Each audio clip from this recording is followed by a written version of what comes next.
This is Jaron from MarineAndReef.com. Today we're going to do a video on this Two Little Fishies Phosban Reactor 150, as well as our bundle that includes the Two Little Fishies Phosban. Now, if you've been doing this forever like me, you know that the Two Little Fishies media reactors are the OG media reactors. They were the very first ones to come to market and really start the media reactor craze, and they are still one of our favorite choices. What makes these media reactors so special is that you can use these in sump, you can use them hanging on the side of the sump, you can use them hang on, and you can use them with Phosban, you can use them with carbon, you can use them with the two mixed together, with Purging, you can use them as a CO2 scrubber or biopellets. They're really, really versatile media reactors. But because you can use them with so many different things, you're gonna need different plumbing and pumps for each of those applications. And this bundle includes what you need to set this up for a Phosban reactor to remove phosphates. So without further ado, let's go ahead, open up the box, show you what's included, and show you how you connect this all together. So inside your Phosban reactor packaging, you're gonna get an instruction manual, you're gonna get the reactor itself, as well as a little bit of plumbing. So we got some elbow pieces, a valve, and some zip ties and a single hose clamp. But you're not going to get quite everything you need, so we also have some flexible hose included in our package, some extra hose clamps, and our Lifeguard Aquatics pump to power this unit. So let's go ahead and start putting this together. We're going to assemble this as if you were doing a hang-on installation. So you want to start with the included plumbing fittings. You're going to have these squishy elbows. It should just go right over the top of the included hose barbs.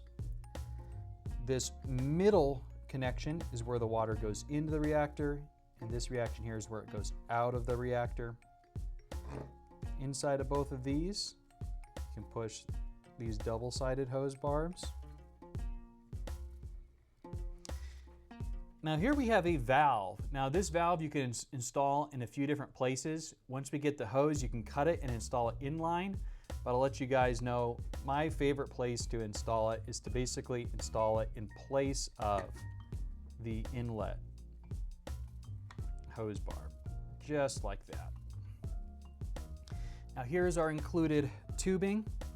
Now there's a few ways you can use this. What we're going to wind up doing is trimming this to the proper length once we get over to the tank and see how long it is. But for now, I'm just going to cut it in half and let half of that tubing go in and half of that tubing go out.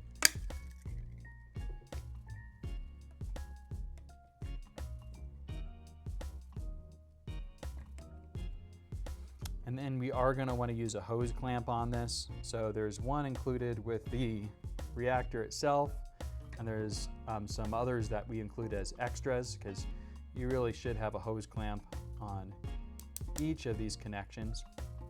And for doing this hose clamp, you want to go down and basically just pinch it really tight, and my suggestion is to save your thumbs and use a pair of pliers to really get it ratcheted down.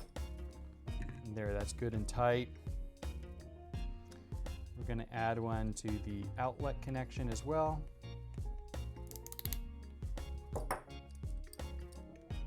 And finish it off with a pair of pliers. It's good and tight. Next up, we're going to get our pump ready. This pump is a Lifeguard Quiet 1400. Now inside the box, you're going to get the pump itself and this little doohickey here. And what this is actually a flow control for the pump and an included barb. Now in this case, we're going to remove that flow control portion and just push in this little portion here. And that is for the hose to connect to. You don't need the flow control because we installed that valve earlier, and that's going to be much easier to control the flow than the one that's on the top of the pump. So then we're going to take this pump and we're going to connect it to the inlet line on our reactor.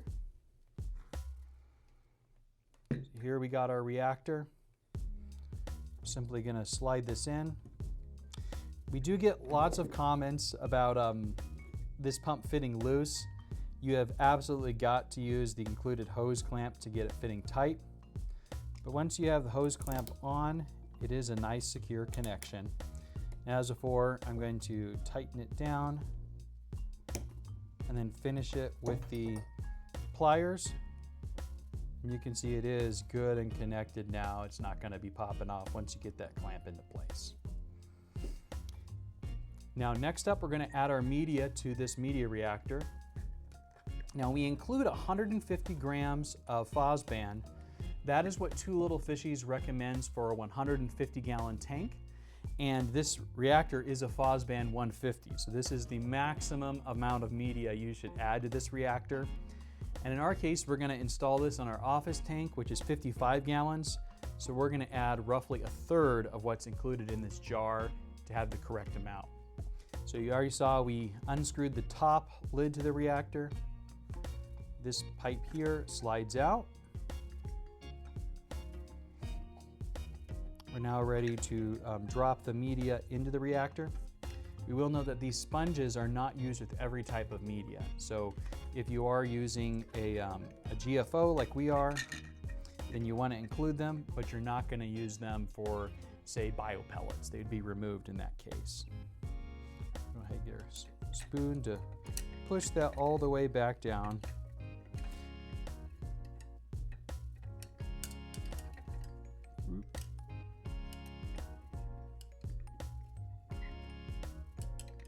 That's probably good and low enough. And we're going to scoop roughly a third into the reactor. Now, one thing you don't want to do is actually get the Phosban down this middle tube. So I'm just going to put my finger over it. Then we're going to add the media into the reactor. You may want to jump cut there. All right, so we got our media in. And one quick note is a lot of people will look at this and go, that's barely any media. And that is correct. So this reactor is not designed to be maxed full of phosphate media. That's because usually this media is designed to tumble. And if you don't have some of that space, you're not going to be able to tumble it. So in this case, with phosphate media, stick to the manufacturer's recommendations, no more than the 150 grams. You really shouldn't be putting more than that in. This stuff is pretty powerful. If it's a different media like carbon, you can fill it up all the way. Now we're going to go ahead and sandwich in our sponge. Put the sponge in first. And top plate. Squish it down a little bit. We're going to screw on our lid. And in the next shot, we're going to take this over to our tank. We're going to trim these down so they're the right size. And then we'll show you guys how to get the media reactor started, as well as purged out all the dust from the media. So we have our Phosban reactor put on our office tank here. Now normally this reactor would be behind the aquarium, but you can put it on the side like this, and you're going to be able to see what we're doing a little bit better with it here on the side. So there is a hanging bracket that you can put on the side of the tank. And then towards the bottom of the media reactor is this screw. And by tightening the screw, you can have the base sit closer to the tank, and by loosening it, you can have it lean farther away. So we're just going to drop that on, and we want to try to get it roughly straight up vertical. So that's looking pretty good to me. Next thing we're going to do is we're going to get our pump. We've trimmed this hose down so it's a little bit more appropriate for our install. We're going to drop that in the aquarium, and we're going to start with the valve totally closed. Next, we're going to get this hose here, and I'm going to leave this out for now, and that's because of how we rinse the media. So then I'm going to grab my bucket, and what we're going to do is once you plug this in, the water is going to come and the dust is going to come off the media, and I just like to drain it into a bucket. I find this to be the simplest and easiest way to get that dust off of the media before it goes into your tank. So without further ado, let's go ahead and plug this pump in and then purge that dust. Right now there's no water coming in because we haven't opened. So I'm going to start to open the valve to let some water in. You can already see it's pretty red in there.